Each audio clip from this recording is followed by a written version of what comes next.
Hello, welcome to Lemon Studios, where we talk anything and everything entertainment. I'm, of course, Lemon himself, Zeke Lemon, and that was Crash that just walked across at the bottom there. And this is my review for Aquaman The Lost Kingdom. But before we get into that, let's get the house clean out of the way, shall we?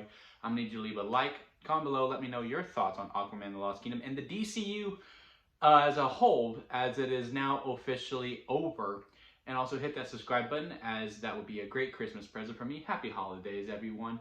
And with all that out of the way, let's get into this review. So, as I stated in the house cleaning portion, this is it. The DCEU is officially over before they reboot in 2025 with Superman: A New Legacy, which is a title that probably means a lot more than just with a new legacy for Superman, but a new legacy for DC as a whole. And I am one of the people who, for the most part, has given a positive review for all of the DCEU films. I really have fun with most of them. I do think this reboot is needed, but that's a video for another time. And Aquaman, it's alright. The first one anyway. The first Aquaman, to me, definitely in that bottom tier. Don't know where I rank yet. I'll have that ranking video up very shortly. But it is not going to be up there, probably in the bottom tier. In all honesty, I just had some issues with how they just didn't know how to move a scene forward, really, because there would be a lot of times where two people would just be staring at each other, and then an explosion would happen. It happens like 3 times in the movie. If you rewatch before, you know what I'm talking about. And I guess this movie really expected a lot of people to not have people rewatch, even though it's easily accessible on Max, because the first 30 minutes of this movie is truly just a previously on Aquaman, and is just recapping the whole entire movie, and it's just exposition after exposition after exposition with every character introduction and why they are doing what they are doing. And, you know, in some ways that can be done well, and it also helps, you know, because within this whole movie, it is kind of like a book. Well, not really a book, but they go hand in hand. You know, if you watch both, you're pretty sad at it. They have a full picture. I don't know if satisfied is truly the word that I would go with, but I'm pretty sure you can see where I'm going with this review, as with the words I am saying. And that's really the biggest problem of this movie, is that it's truly just exposition, the movie, because again, the first 30 minutes is a previously on Aquaman. And then after that, it's literally just stuff happening and then someone talking over it. And I don't know who's really truly to blame for that. I don't know if that's script. I highly doubt it. I don't know if that's direction. Again, I actually highly doubt it, because even though I didn't like James Wan's first outing with Aquaman, well, not like, but you know, I didn't love it. I really don't think that's really his motif. I think this is more studio saying you cannot go over 2 hours and blah, blah, blah, blah, blah. And all of those semantics. And so this was the only way for them to relay the information, but it comes off as you don't trust the audience at all, and that we had to explain little everything. And again, stuff will be happening and someone's even voicing over it, or it would happen and then someone will explain what we just saw, and it just loses all the momentum. And again, this movie's like 2 hours long, but it feels 3 at some points of it. But the saving grace of this movie truly comes into the chemistry and the relationship between Patrick Wilson and Jason Momoa as Arthur. And I cannot remember the brother's name, little brother, because that's really all they really say in the whole entire movie. But I cannot remember Patrick Wilson's character's name. But it's a very good back and forth. This whole dynamic of I hate you, but I respect you type of thing. And they just have really good back and forth, and the way they team up and the way they communicate, it's really strong, and it really brings the movie up.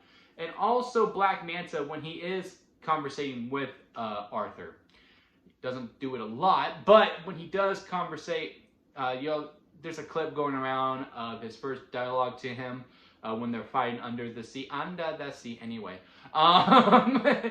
And it's very funny. And the movie really picks up at that point. Once they get into Act 2, once you understand where everyone's coming from, and everyone's in, the movie really does pick up steam, because it's not explaining, it's just doing.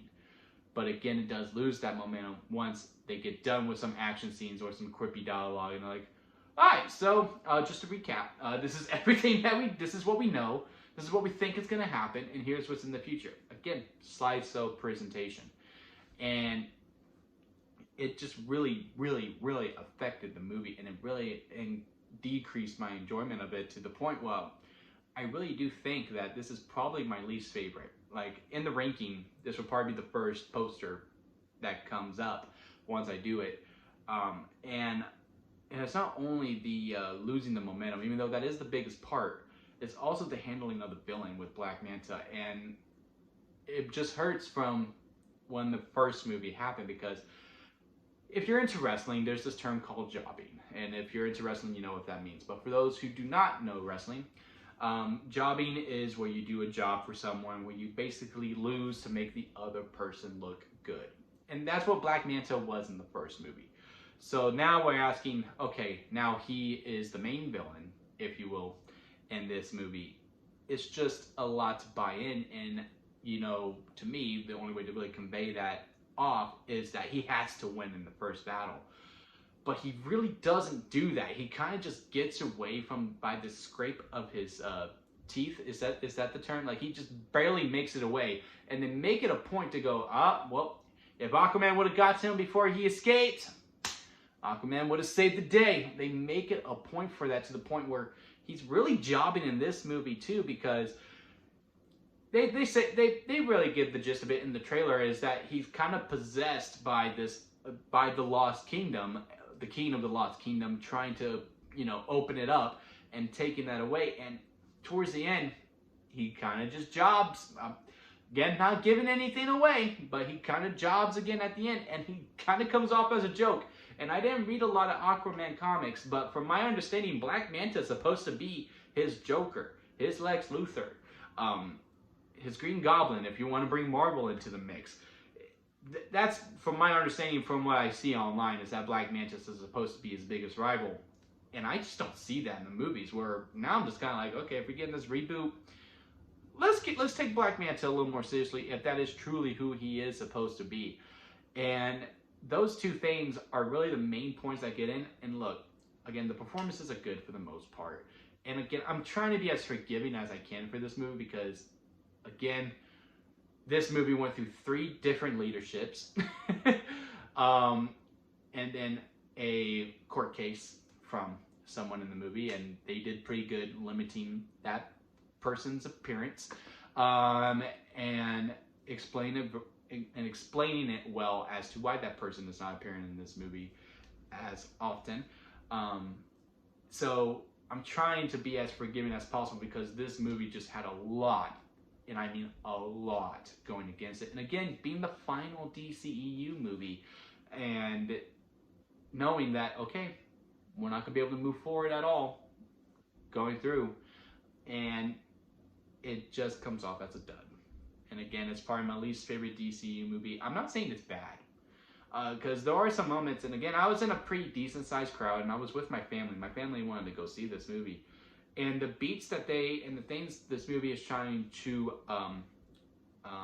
communicate to us, it worked. It worked, because most of the crowd mine was like, yeah, they were cheering at the end, but like there were some actual claps. It's like, oh, really? Okay, cool. And some of the beats that they were trying to do, they connected.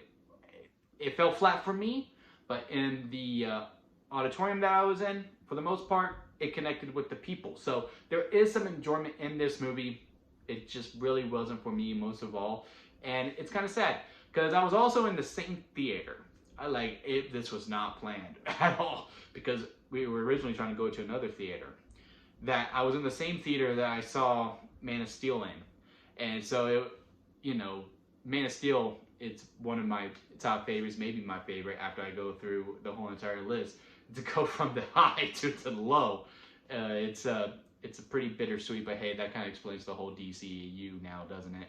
But what did y'all think of Aquaman and the Lost Kingdom? I'm being too harsh on it. Comment below, let me know. Let's have a conversation down there. Hit that subscribe button. There's some more reviews that could come your way in 2024, and maybe later on this week. Got Rebel Moon on the docket to watch today. Might have that review out later. The Iron Claw, y'all know me, I'm a huge wrestling fan, so gonna really excited to see that one. My most anticipated movie of the year for the, well, there's only a week left. But yeah, hit that subscribe button to see all those reviews and more. Leave a like and comment below. Let's have a nice conversation down it. And until next time, guys, I'll see you here at Lemon Studios. Say bye, buddy.